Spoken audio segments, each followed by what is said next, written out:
por favor. Sí, ok. Bueno, yo ya empecé a grabar. Ah, no. Acá. Tiki, tiki, tiki, tiki. Muchas gracias. Yo lo que les sugiero es que se sirvan algo de comer, así podemos arrancar.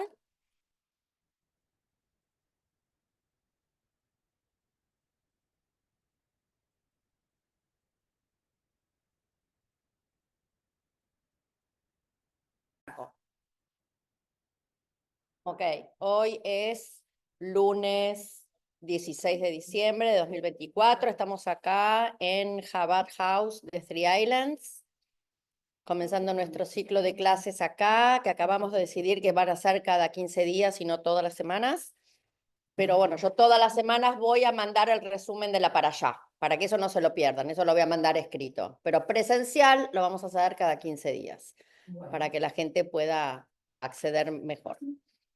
Vamos a arrancar entonces con la para allá de la semana y después queremos compartir con ustedes nuestra experiencia con Maru y Cintia, nuestra experiencia en el viaje que hicimos a Nueva York. Para hablar de la para allá de esta semana tengo que hacer un resumen, una recapitulación de la semana pasada. La para allá de la semana pasada fue la vida de Jacob, cuando Jacob vuelve y se instala en la ciudad de Canaán, después de encontrarse con su hermano y la pelea con el ángel, que se queda rengo y el nervio ciático y todo eso que vimos, se instala en la ciudad de Canaán, el amor de su vida, Rachel, ya se había fallecido en el parto de su hijo más pequeño, Benjamín, y Jacob, con sus 12 hijos, sus 3 esposas vivas, más sus 12 hijos varones, y su hija mujer Diná, que es la que había sido violada y rescatada, se instalan en una ciudad de Canaán. Y acá arranca nuestra para allá. El tema de qué pasa con los 12 hijos de Jacob. En esta para allá es una historia de la relación entre Yosef y sus hermanos, y es una para allá muy importante en cuanto a las relaciones interpersonales en la familia, el tema de la justicia y todo el tema de la providencia divina, de cómo Hashem va preparando el terreno y pasan cosas que uno dice, ¿cómo puede ser que me esté pasando todo esto? Y en realidad es preparación para algo mejor que puede tardar 5 años, 10 años, 15 años, 20 años o toda la vida. No lo sabemos. Pero que hay cosas que escapan al razonamiento humano. La parasha comienza relatando cómo Jacob vive en la ciudad, en la tierra de Canaán con su familia, y se menciona que Yosef era el hijo favorito. Y él trabaja como pastor. En esta para allá, ya Yosef creció y ya tiene 17 años. ¿Sí? Él trabaja como pastor junto con el resto de sus hermanos, atiende las ovejas, pero Jacob marca una preferencia muy pronunciada con respecto a Yosef y al resto de sus hijos.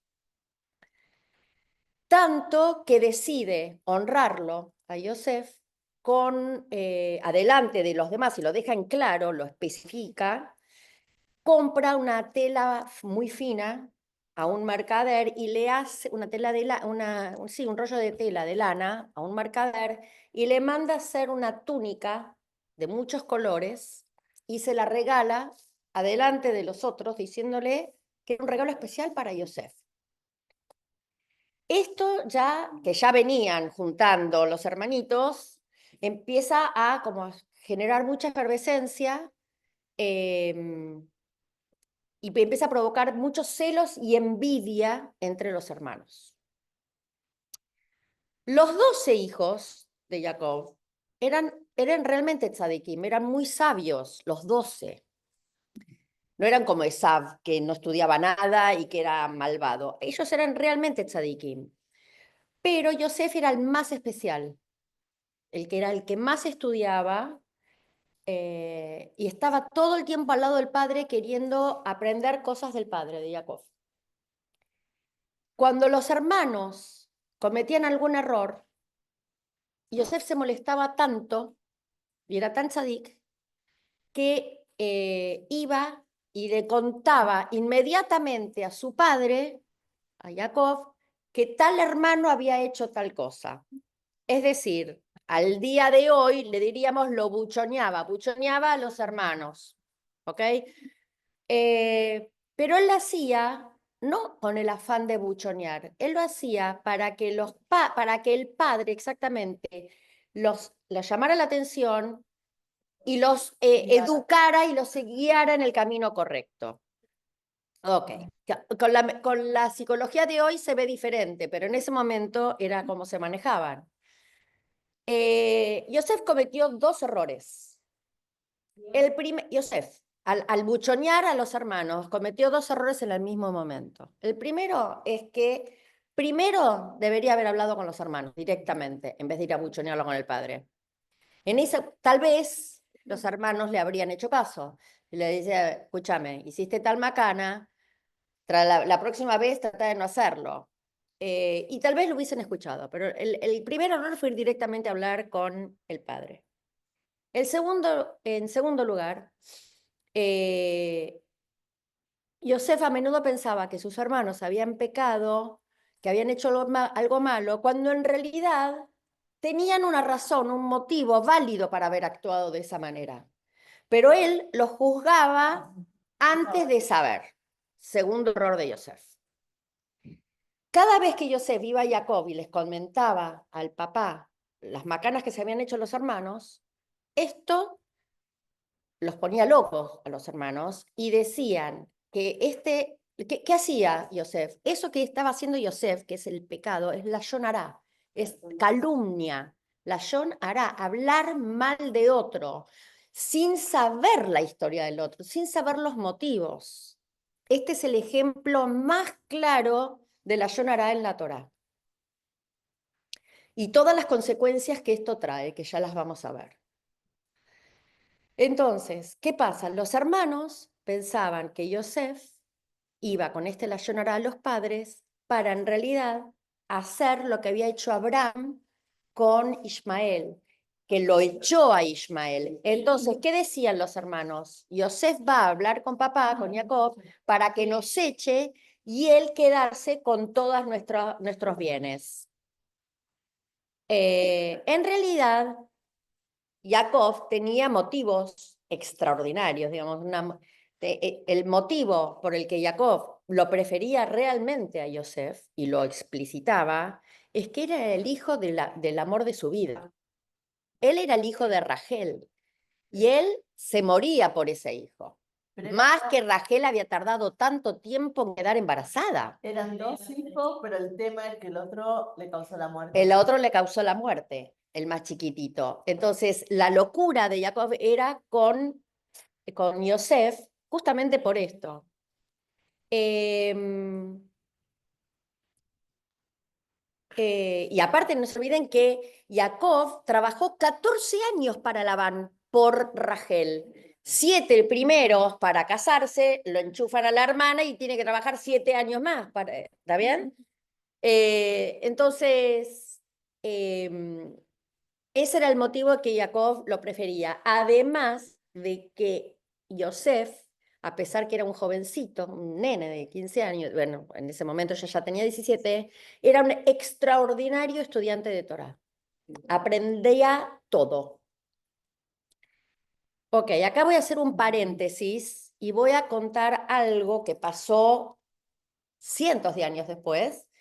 ¿Qué pasa con los celos? Con los celos que generó. Hay otra historia en la Torá de los celos que habla del rey Shaul. El rey Shaul fue el primer rey que tuvo Israel. Cuando el profeta Shmuel fue a coronarlo, él se escondió. Él era muy tímido, muy humilde, y se escondió porque decía, yo no estoy en condiciones de ser el rey. Bueno, sin él, porque pensó que él no era merecedor de semejante honor, ¿sí? Pero bueno, lo nombran rey, lo ungen como rey, y después de reinar unos años, empezó a ser muy vanidoso y a creérsela, a disfrutar esta posición elevada que tenía contra los demás. Ego, su ego hermoso, ok, y se volvió muy altivo. Él era un gran tzadik, entonces Hashem, por eso Hashem lo había elegido. Cuando se empieza con toda esta actitud altiva, Hashem le dice, Hashem, que esperaba una obediencia perfecta por haberlo elegido, esperaba una obediencia perfecta de él, cuando Shaul no cumple con esta mitzvah de Hashem, de ser humilde y ayudar a los demás, le manda un profeta que le dice, vas a ser castigado severamente. Hashem ha decidido quitarte la corona de rey y va a nombrar a otro en tu lugar. ¿Quién era ese otro? El rey David. Pero ¿qué pasaba? David era un pastor y después de pastor empezó a subir, a escalar y empezó a ser un guerrero y se hizo muy famoso. ¿Por qué? ¿Qué le suena? ¿A quién mató David?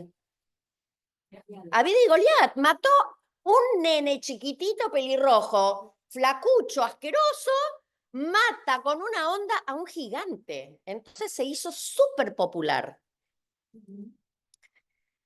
Y además, siempre tenía éxito en todo lo que hacía. Si pastaba ovejas, las ovejas rendían más. Si iba a la batalla, ganaba todas las batallas. Se hizo realmente muy popular.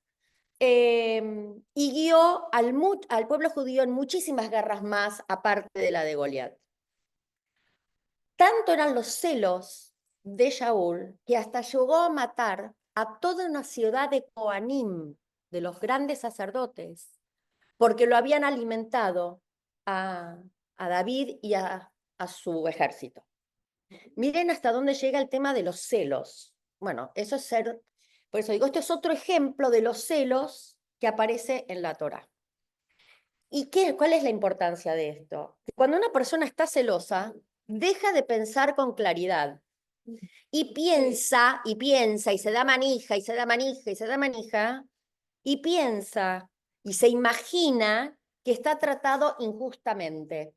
Yo no me merezco esto, ¿por qué elige al otro en vez de elegirme a mí? Y piensa que es injusto. Tienen frío, subo la temperatura.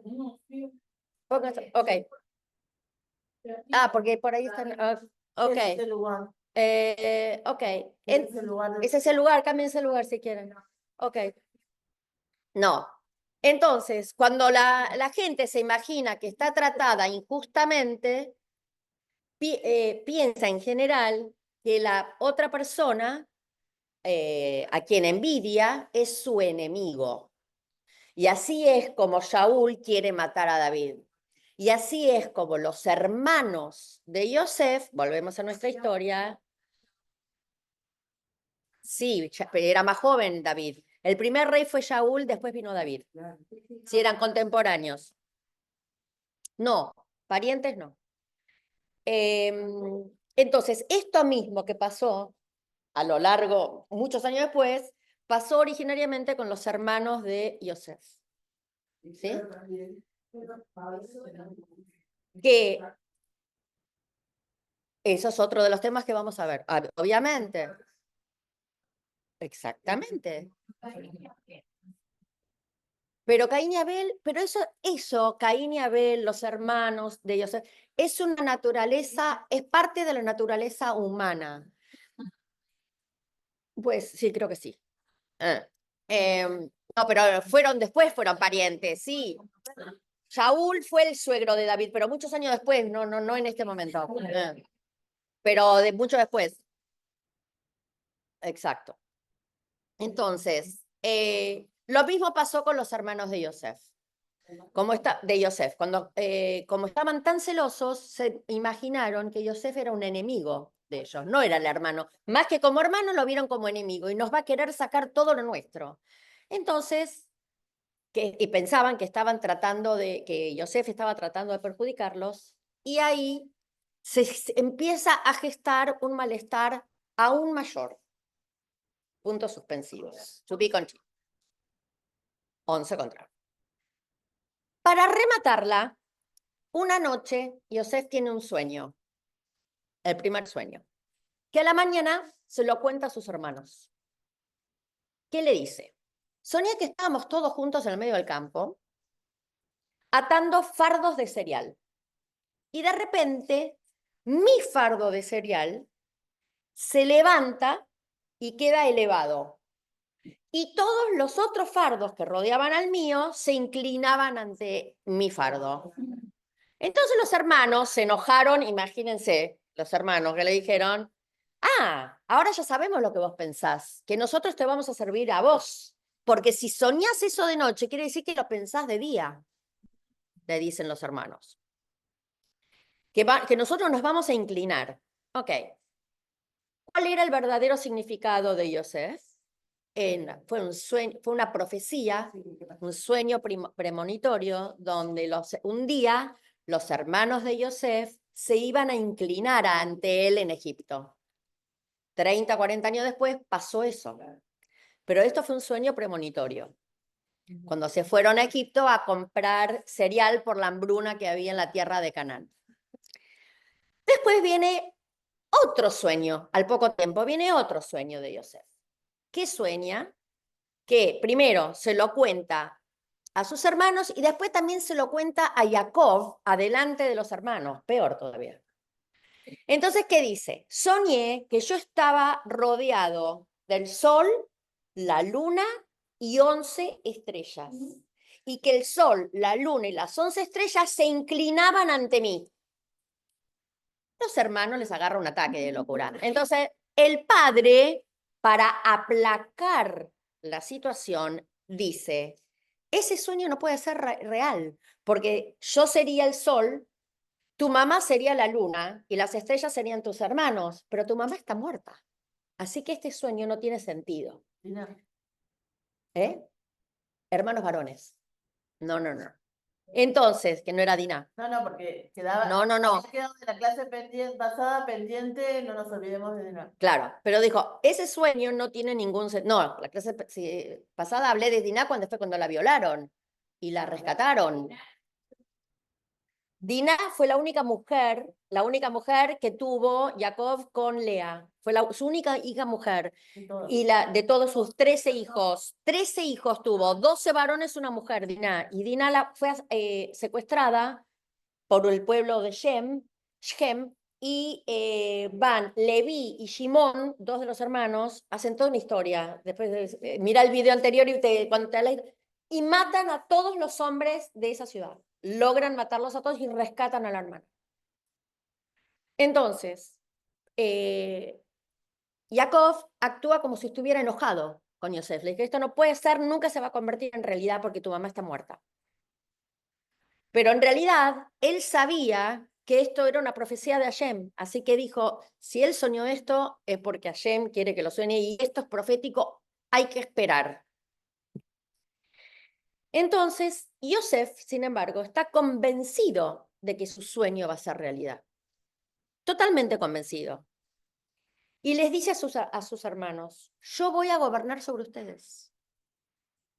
Porque nuestro padre, Jacob, fue a ver a Labán para casarse con mi mamá, Rachel.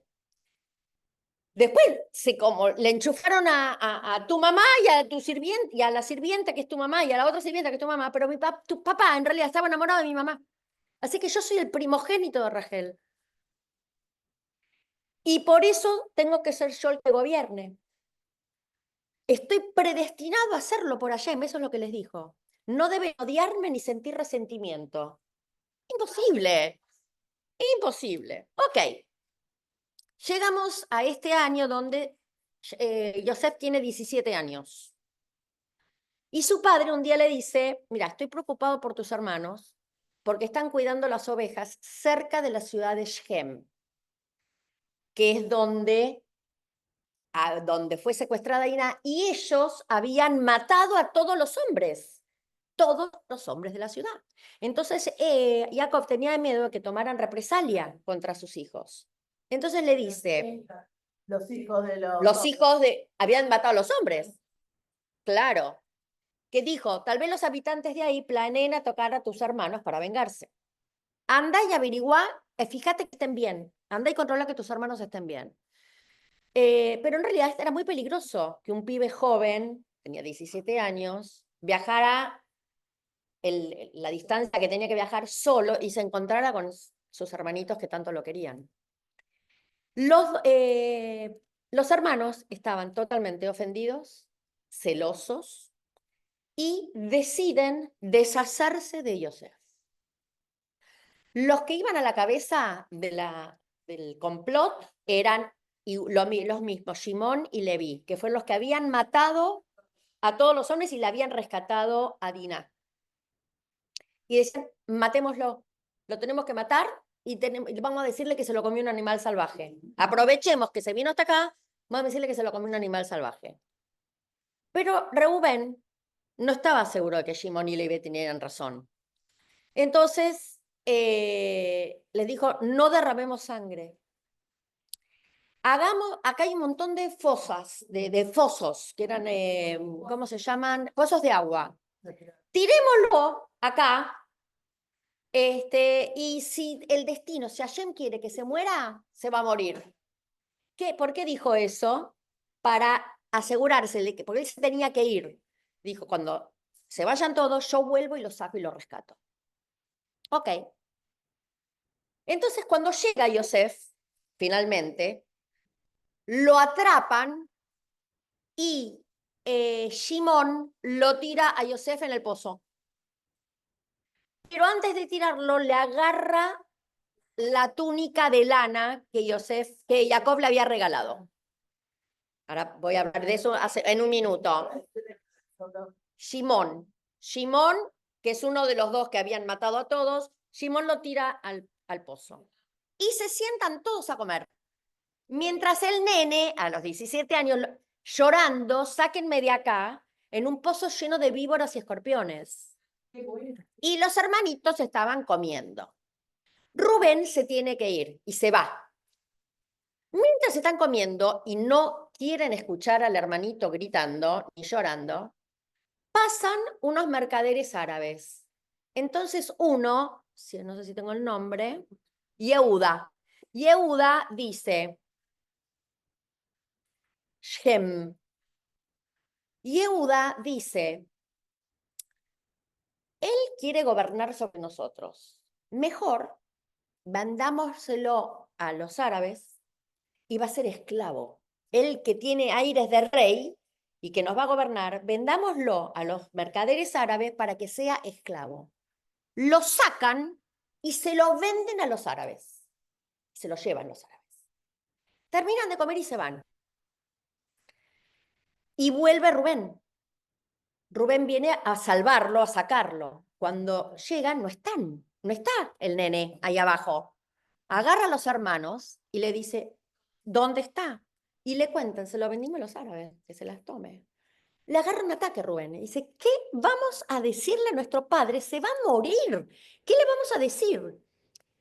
Entonces, ¿qué hacen? Matan un cabrito y con la sangre manchan la ropa, la túnica, la ropa de lana, la túnica de lana que le había hecho. Se la llevan a Jacob y cuando lo ve, le muestra, y Jacob dice, ¿dónde está Yosef?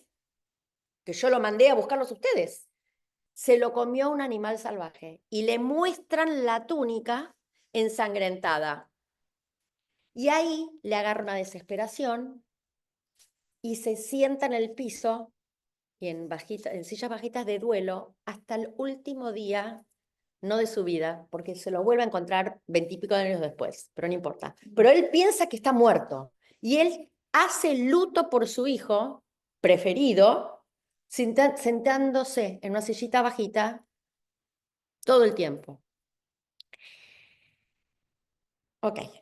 Antes de seguir con la historia de la parashá, voy a hacer 3 o 4 comentarios importantes de lo que pasó hasta acá, porque después sigue la historia de Yosef, pero quiero hablar de esto, de la envidia y la rivalidad. La relación de Yosef con sus hermanos muestra cómo la envidia puede destrozar una familia, 100%, y llevar a decisiones drásticas. Yo creo que todas las que estamos acá conocemos alguna familia donde por herencia, por estafa, por algo, los hermanos dejaron de hablarse. Hijos que no vieron más a sus padres, padres que se murieron los hijos y no fueron al entierro. Todas conocemos algún caso porque es algo humano. Entonces, esto es para que podamos pensar y transmitir a la gente que conocemos la importancia de la unidad familiar, de generar amor entre los hermanos, unidad entre los hermanos, no rivalidad. Los papás, como bien dijiste, queremos a todos los hijos, no por igual. Los queremos mucho a todos y a cada uno le debemos dar a cada uno lo que cada uno necesita.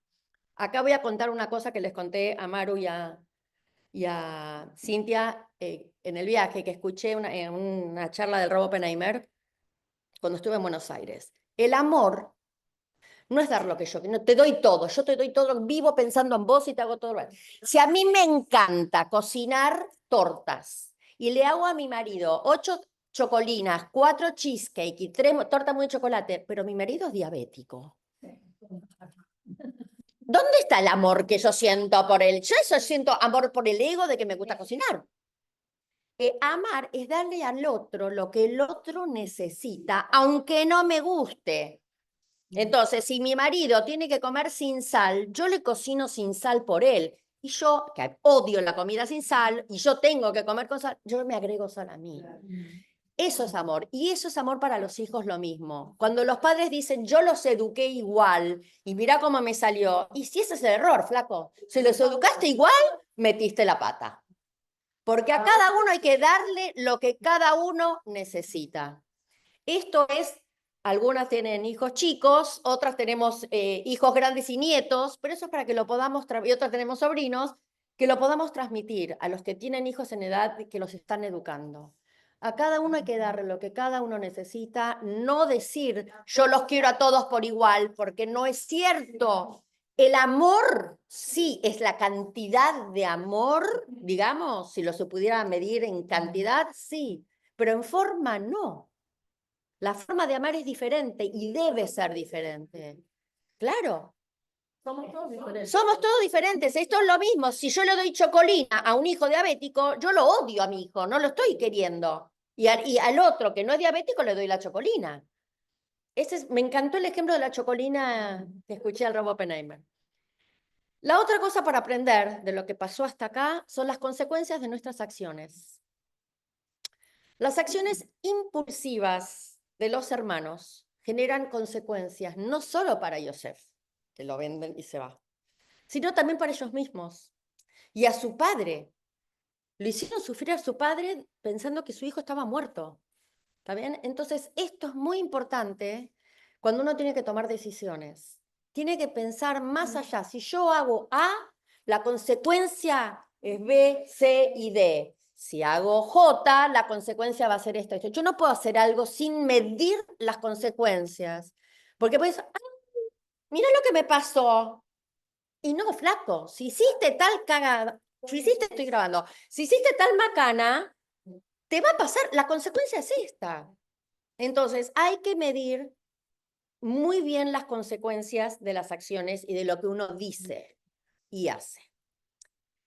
La otra cosa que quería comentar es que en el mundo actual, que todos tenemos desafíos personales, tenemos desafíos profesionales, desafíos sociales, la historia de Yosef resalta la importancia de la resiliencia y la fe en uno mismo, la emuná.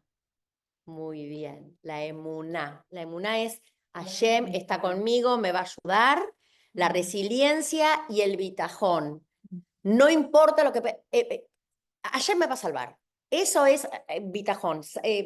La emuná puesta en acción. Hashem me va a salvar, me va a dar lo que yo necesite en el momento que necesite. Hay que poder verlo. Es fácil tener emuná, es muy... Y a veces no es lo que yo quiero. Absolutamente. Es fácil, Con lo digamos, cual- es más con lo cual fácil. se puede enojar y decir, no me está dando lo que yo, lo que No, yo quiero, pero exacto. en realidad no te está dando lo que vos querés, está haciendo lo que vos necesitas. Exactamente. Entonces, es más fácil tener emuná, creer en Dios que me va a salvar, es muy difícil tener bitajón, que es la fe. Hashem me va a mandar lo que yo necesito en el momento que necesite. Ese es el ejemplo de Hanukkah. Por eso quiero hacer la clase el 23, porque quiero volver a hablar un poquito de Hanukkah. Esta semana es muy importante, dijeron, ¿no? Esta semana, pero por otra cosa del revés, es lo de esta semana. No, es otra cosa. El aniversario. Entonces, y lo otro que quería decir es que la narrativa de Yosef muestra una línea de lo que se llama la providencia divina, digamos, del plan divino, donde nosotros, como decimos, ¿cómo puede saber Yosef que lo metieron ahí abajo para que después sea el gobernador de Egipto? Digamos, la fe, la emuná, el bitajón es, si ayer me metió en este lugar y me está pasando esto, es porque algo bueno va a haber. Ahí es parte de un plan. Uno tiene que pensar, porque en el mismo caso, Absolutamente. Moisés también, lo Exactamente. separaron de la familia, todavía no lo mataron, estaban los hijos varones, no lo mataron, lo separaron de la familia, pero había un fin. Exacto. Ese es el tema.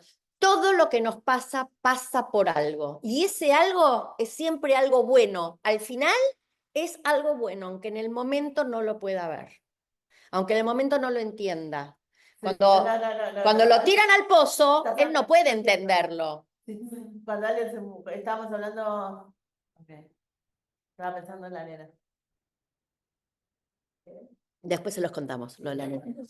Y acá otra cosa que voy a contar es, bueno, primero que esto de esta perspectiva de todo pasa por un motivo, da consuelo, da esperanza a los que están pasando momentos difíciles, que somos todos, cada uno tiene su momento difícil en todo momento de la vida, más difíciles, menos difíciles, pero la vida no es viva la vida, ¿está bien? Pero sabiendo que Hashem me lo manda por algo, el tema es tratar de tranquilizarse y tratar de pensar dos cosas. Una, ¿qué tengo para aprender de esto? ¿Qué tengo para aprender? Y la segunda, ya ayer me va a mostrar para qué me lo mandó. Son dos cosas diferentes. La primera es, ¿qué tengo que aprender de esto que me está pasando? ¿Qué tengo que aprender?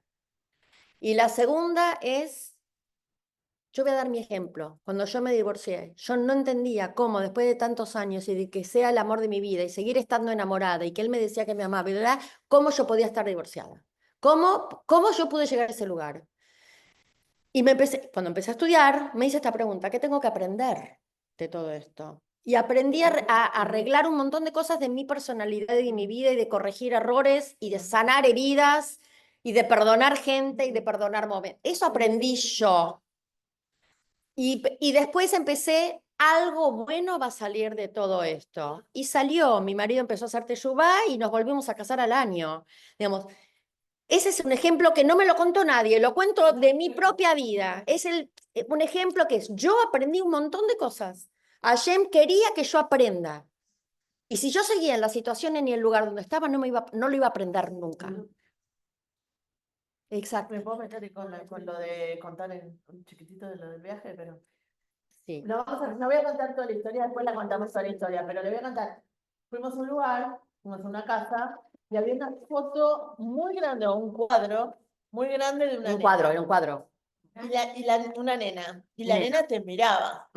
Te miraba. Te miraba, una sonrisa, una luz, De una un nena cuadro. de 7 años. Entonces, ¿qué pasó? No, 7. 7 años tenía. ¿Qué pasó? Por un error que después vamos a contarle, terminamos mucho más tiempo del que teníamos que estar ahí, con lo cual hablamos mucho con la persona que estaba ahí. Era gente que nos recibía para el Desde Shabbat. que entré, ese cuadro me miraba. Nos fuimos de esa sala a otra sala, y cuando venimos a la sala, yo la miro a la señora y le digo, ¿esa sos vos de chiquita? Y me dice, no, esa era mi hija. Era mi hija. Mi hija. Tenían muchos hijos igual, pero esa era mi hija de 7 años. Falleció a los 7 años, hace 37 años. Yo me quedé, me dice, pero nos contó distintas cosas. Uno, bueno, nos contó lo trágico, esa nena a los 2 años tuvo cáncer, pero no se murió de cáncer. Se murió estando en el hospital. Cuando le dijeron que estaba libre de cáncer, saltando en la cama, se cayó y se golpeó la cabeza. ¿Ok? Pero a raíz de eso, ellos decidieron regalar muebles de chicos al que necesite, sin preguntar si, al que quería, ni siquiera preguntar si lo necesitaban por dinero o no necesitaban por dinero. Se dedicaron a regalar muebles. Aprendieron a dar. No, pero aparte, ¿cuántos chicos en 37 años, porque lo siguen haciendo? Sí, lo siguen haciendo. Lo siguen haciendo, se beneficiaron. Muebles, por ellos. cochecitos, Ellos carritos, hicieron todo ese dolor, todo eso, porque dicen que pasó para que pasen otras cosas. Porque para por que ahí, pase algo bueno. por ahí hay otros chicos que gracias a tener un mueble, una cama, algo de chicos, vivieron también. ¿Ok? Así que, claro. Este viaje movilizó mucho porque todas las personas, vimos muchos oradores, Después vamos a hablar de eso. pero todos los oradores, algo les cambió, algo les dio vuelta y pudieron ver lo bueno. Pudieron aprender y ver lo bueno. Que eso lo vamos a contar en un ratito. Yo me sentí muy mal haber preguntado quién era porque era una... No. Era una casa decorada. No, obvio. Era la casa, no. Porque la señora tenía como 80 y pico y una nena de 7 años.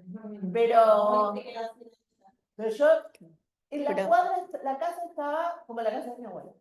Sí, era igual que la casa de mi bobe, las arañas. Las arañas, la mesa estaba puesta para 27 personas. Y eran las copas y los platos esos que estaban antes. La casa era toda de un color y ese cuadro era de otro color. Sí, totalmente. Y eran todos cuadros pequeños y ese era un cuadro grande. Bueno, y esto va relacionado. ¿Eh? 2 cuadros del revés allá en la cuadra. Sí. Y la única tenía como color en toda la casa. Era esa foto. Parecía una foto, ¿eh? Era impresionante. Yo entré, porque uno entraba y había como un mini living, y después había una mesa para 27 personas, y después, como yo antes por un error, estuvimos mucho tiempo en la cocina mientras que ella terminaba de cocinar, pero cuando terminó nos fuimos a pintar el living. Yo desde que entré, ese cuadro me cautivó. O sea, y nos fuimos de esa habitación, pero cuando volvimos a esa habitación... Y casualidad, esa noche era era el cumpleaños de la nena. Así que, no, así fue. Bueno, y esto también tiene que ver con que todo pasa por algo, ¿sí? Y también tiene que ver con lo que yo alguna vez hablé, no sé si algunas lo escucharon, otras no, que todo cierra, todo se compensa, las cuentas quedan en cero. ¿Ustedes se acuerdan por qué empezó? ¿Cómo fue la guerra entre Jacob y Esaú, entre los hermanos, el papá de Yosef? ¿Por qué se pelean?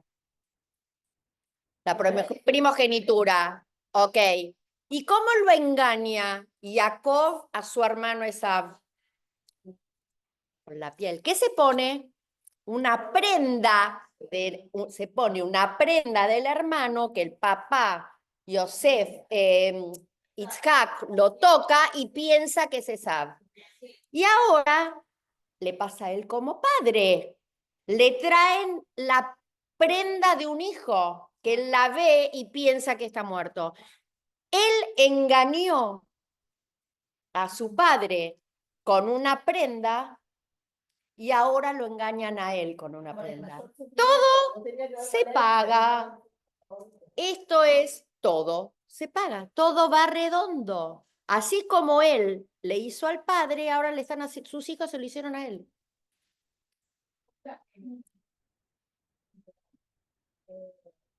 Cuando lo engaña Esaú, ¿qué pasa?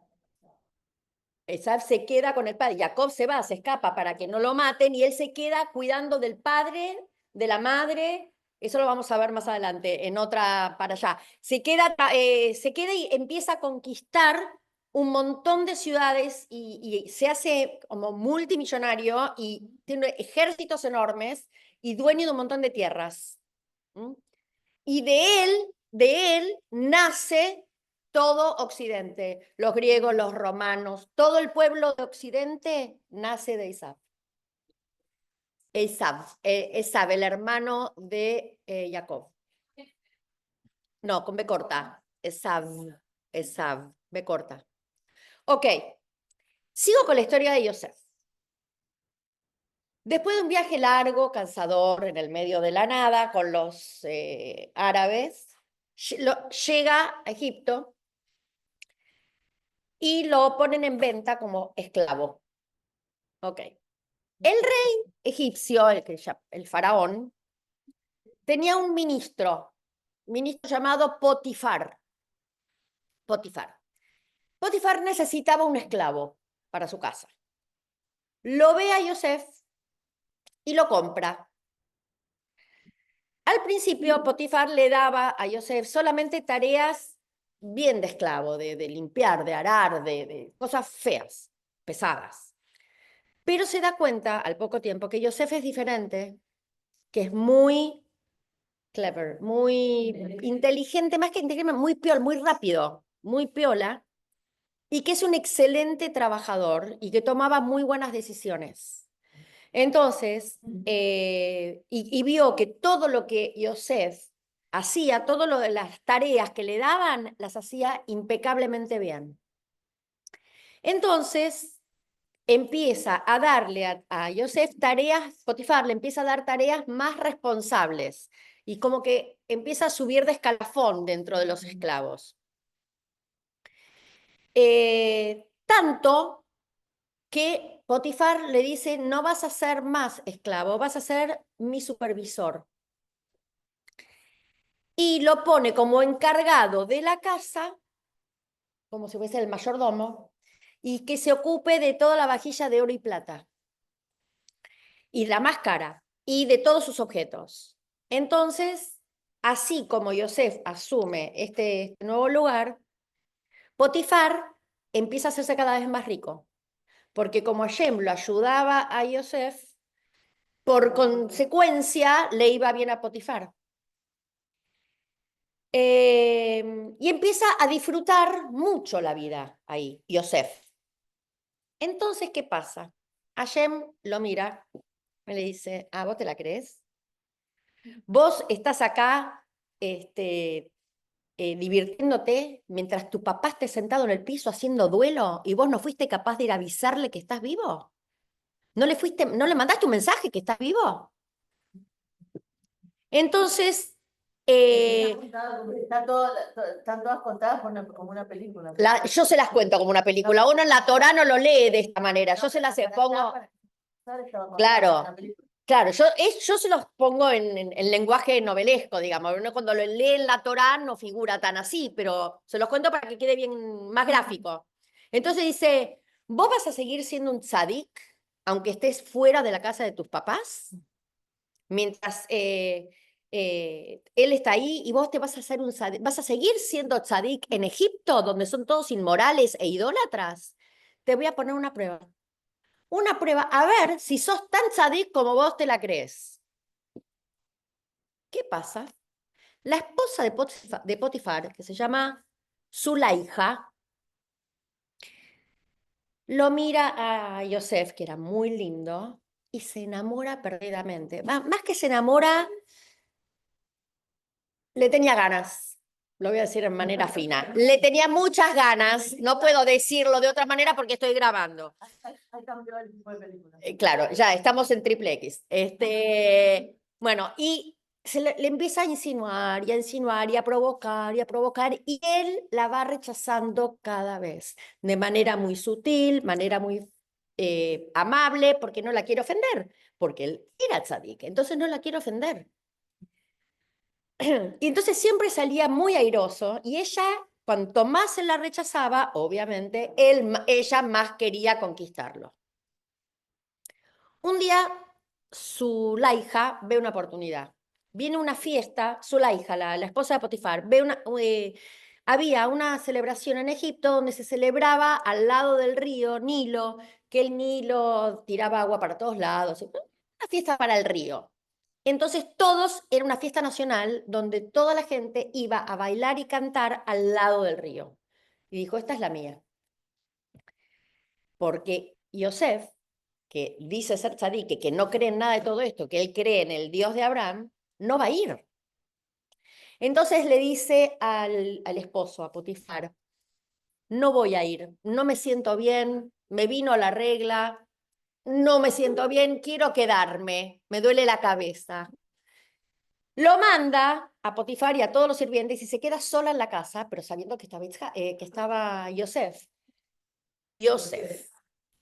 Entonces lo llama a Yosef, Zulaija, lo llama a Yosef y más o menos que lo viola. Se le tira encima y él no sabe cómo sacársela de encima.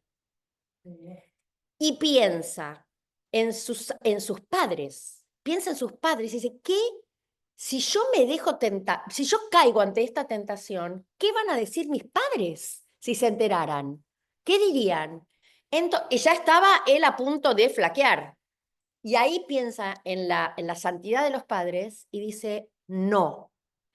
Y ella ya le venía arrancando la túnica a él. Pero cuando le dice que no, ella agarra una espada de abajo de su propia ropa y cuando él la ve, que saca la espada, sale corriendo y se le cae su túnica. Es decir, se va desnudo.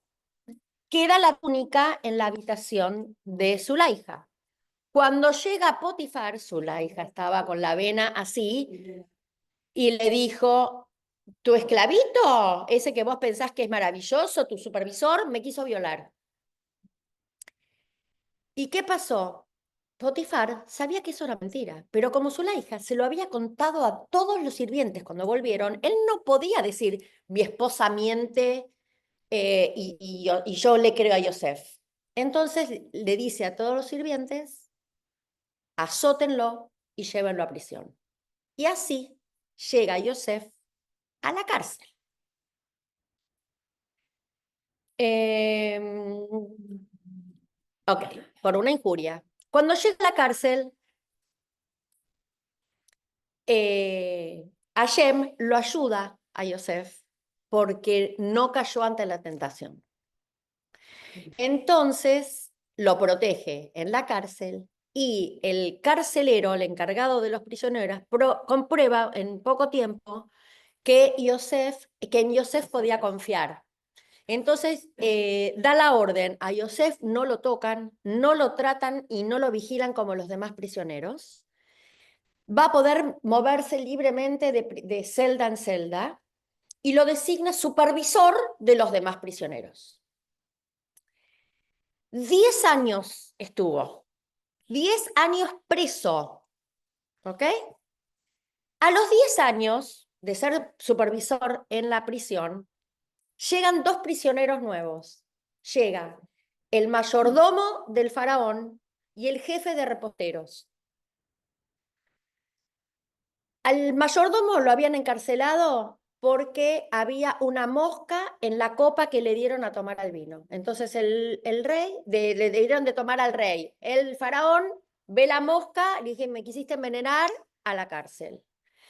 Y al jefe de pasteleros lo mandan a encarcelar porque encontraron una piedra adentro de un pan que iba a comer. Dije, me quisiste matar, a la cárcel.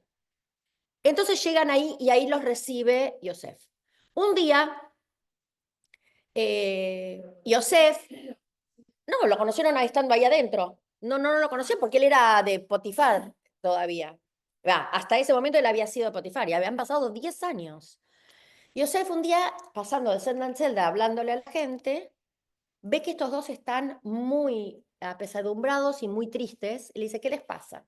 Y le dicen, tuvimos un sueño, cada uno tuvo un sueño. Y estamos muy mal porque no entendemos el sueño. Entonces dice, Hashem a mí me ayuda a interpretar los sueños. Díganme qué soñaron y yo les digo a ver si los puedo ayudar con la interpretación. Entonces el mayordomo le dice, soñé, no, el mayordomo le dice, esperen, el mayordomo le dice, vi 3 ramas de vid, de la planta de la uva, sobre las cuales maduraban las uvas. Y yo sostenía la copa del faraón en la mano, exprimía las uvas, el jugo le hacía vino y se la entregaba al faraón. Yosef le dice, ese es un muy buen sueño. Lo que quiere decir es que en 3 días, por las 3 ramas de vid, en 3 días el faraón te va a llamar y te va a hacer volver al palacio. Y te va a nombrar nuevamente mayordomo. Maravilloso, dice. ¿Y vos qué soñaste? Le pregunta al jefe de pasteleros. Dice, yo soñé que llevaba 3 canastos sobre las cabezas y que el canasto de arriba, en el canasto de arriba estaba el pan del rey y que venían pájaros volando, bien bajito, que picoteaban el pan que llevaba el canasto de arriba.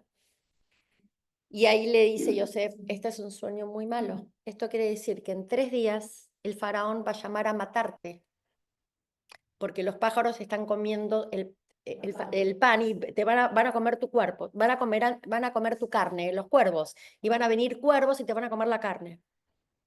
Y pasó tal cual 3 días después. Era el cumpleaños del faraón, que va a dar una gran fiesta, llama al jefe, al mayordomo, para que prepare la fiesta, lo perdona y lo vuelve a nombrar como jefe de mayordomo, del mayordomo, y al pastelero lo manda a matar. Así fue. Entonces, antes de que se vaya el jefe de los mayordomos, Yosef le dice, por favor, cuando vuelvas al palacio, decile al faraón que yo estoy acá injustamente, que me tienen acá prisionero, aunque soy inocente, pedile por favor que me ponga en libertad, yo te ayudé con el sueño, pedile que me deje en libertad. Pero el mayordomo se va y se olvida de esto durante 2 años. Y acá termina la para allá. Acá termina la para allá. ¿Qué pasa? La otra semana van a enterarse por video, porque paso a paso, to be continued. Va a soñar el faraón. Va a pasar que va a sonar el faraón y ahí lo llaman a Yosef para que le interprete el sueño del faraón. ¿Se acuerdan los 7 años buenos, las 7 vacas flacas, 7 vacas gordas? Bueno, esa es la paralla que viene. Por eso es importante todo esto, porque acá, a ver, uno dice, ¿qué hace Yosef en el medio de la cárcel tantos años? Y bueno, Hashem lo puso ahí para que le interprete los sueños a estos 2, para que después el faraón lo quiera en el palacio. Si no, ¿cómo llegaba él? ¿Y por qué tiene que ir? Me estoy adelantando muchísimo en la historia, pero no importa. ¿Por qué tiene que ir Yosef al palacio del faraón? Porque viene una hambruna terrible en Canaán y para salvar a la familia, exactamente, porque baja, en 2 o 3 parashiyot más, va a bajar Jacob con todos sus hermanos a pedir comida al faraón, que no lo reconocen a Yosef, porque claro, tenía 17 años. Y ya no lo reconocen, porque 12 ahí. 12 ahí, estuvo 12 en la cárcel, más los que fue después gobernador, más lo que estuvo de esclavo de Potifar. Ya habían pasado más de 20 años en Egipto. Así que bueno, eso es lo que sigue, yo se los adelanté. Pero bueno, hasta acá es la paralla de hoy. Ok, termino con la... No, todavía no, falta. No, Benjamín no lo reconoce. No lo reconoce ninguno. Él los reconoce a todos, pero él no lo reconoce, nadie lo reconoce a él. De hecho, les pregunta. No vamos a adelantar. Bueno, nos queda un ratito chiquitito que les queremos contar con Maru y Cintia sobre el viaje que hicimos. El viaje que hicimos fue organizado por la esposa de nuestro rabino de este templo. Para las que vinieron alguna vez acá, esto era una casa vieja muy fea. Y bueno, compramos la casa entre todos y se compró la casa. Para los que ya conocían este lugar, era una casa prestada. De acá, Jabat, esta casa. Era una casa prestada y después logramos comprarla con un crédito entre todos y pusimos plata entre todos y la estamos remodelando. Ahora están haciendo el Aarón HaKodesh ahí, nos regalaron una Torá, vamos a hacer, nos donaron. Sí, alguien del templo donó una Torá, ya viene una nueva, ya se está por empezar a escribir. ¿Otra más? Nosotros. Así que Ese era un cuarto, dormitorio. se remodeló todo. Ahí había un cuarto que abrimos, acá estaba una pared que era una cocina, lavadero y todo. Está todo abierto, cambiamos los pisos, hicimos los baños nuevos, hicimos toda la cocina nueva, aire acondicionado nuevo, luces, todo. Así que bueno, así que para mí es un placer muy grande estar dando las clases acá. Pero bueno, la esposa del rabino de acá, que el rabino se llama Mendy Levy, para variar, Mendy Mendelssohn, y la esposa es Batia, organizaron un viaje para 25 mujeres, 26, 25 mujeres de la comunidad y no de la comunidad, para ir a Nueva York. De todo, había de todo. Había que hablaban en español, inglés, francés, ruso, hebreo, no, Chabad, no. Gente de Chabad, gente de no Chabad. Había de todo. Pero el viaje era para enseñar un poco del rey. Primero para un tema de sisterhood, la unión entre las mujeres. Pasar un Shabbat todas juntas porque hay gente que cumple ultra y gente que nunca en su vida hizo Shabbat ni Abdalá y con suerte alguna vez prendió velas. Hay de todo. Yo tengo la formación de Otro día, la próxima. Tenemos ¿La viste? Ah. Claro, claro. Hicimos Abdalá. Bueno, Maru y Cintia participaron de su primera Abdalá de verdad. Bueno, la tuya no, pero la de Cintia sí era la primera Abdalá, así que fue muy, muy lindo, realmente muy lindo. Y para hablarnos de qué es Chabad y quién fue el Rebbe de Lubavitch. Y ahí, para más o menos darles una idea muy por encima, el Rebbe de Lubavitch, el movimiento de Chabad es un movimiento hasídico que nació a partir del Baal Shem Tov y hubo varias ramas hasídicas. Están los del Toldot Aharon, están los de Chabad, Samter, hay diferentes líneas de hasidismo. Son ashkenazim, pero que con una vueltita diferente. El Sidur de Chabad y de los Samter y todos estos hasídicos es muy parecido al Sidur ashkenazí. El que es bastante diferente, por llamarlo de alguna manera, es el sefaradí. Entonces era para aprender quién fue el Rebbe. Porque es como que está la gente dividida en dos. Ahí va. Sí. Pero yo hablo de quién era este. El famoso, claro. El Rebbe es el último. ¿El de las fotos? El que ven en las fotos, el de la barba blanca, con el sombrero, con el micrófono, ese es el último. Empezó con el abuelo del suegro, en Rusia, que estuvo preso y salió, bueno, es el que escribió el libro Tania, que es la base de Chabad, la base del hasidismo. Tania, un libro Tania, que en un momento voy a hablar de Tania. Bueno, el Tania es maravilloso y el tema es de Chabad, lo que más es controversial es que para la mitad de la gente de Chabad, el Rebbe, para la mitad de la gente de Chabad, el Rebbe es el Mashiach. Entonces, la verdad verdadera es que hay y hubo un Mashiach en cada generación. Pero como la gente no está preparada para recibirlo, la sociedad no estaba preparada, se fue. Entonces se rebeló.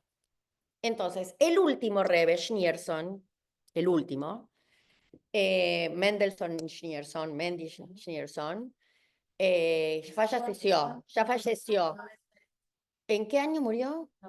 90 y algo, hace poco, relativamente poco. No. Porque tiene que haber un elegido y tiene que pasarlo. Y el Rebbe no tuvo hijos, no tuvo. Porque es el yerno del anterior. Okay. Pero no se cortó. Se cortó. Por eso estamos esperando el Mashiach. Dicen que es.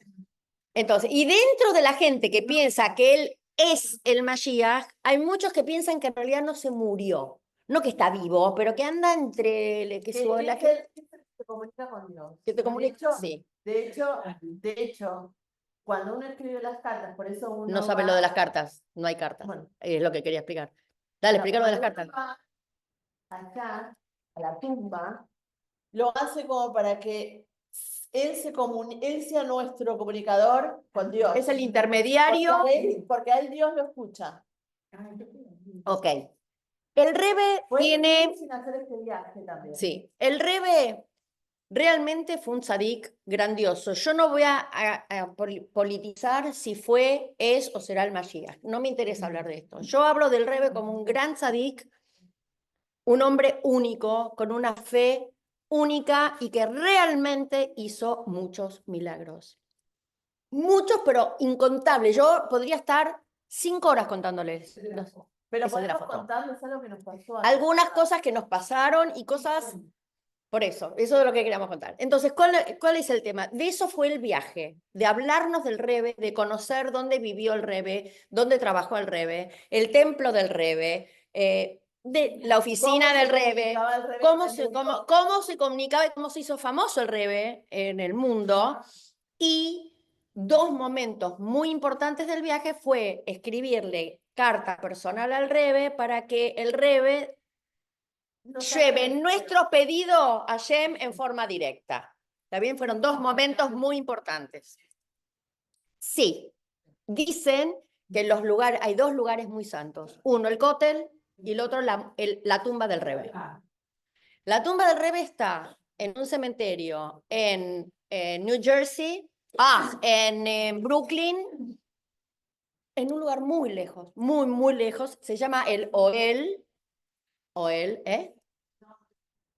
Cambria, qué sé yo, no sé, es muy lejos.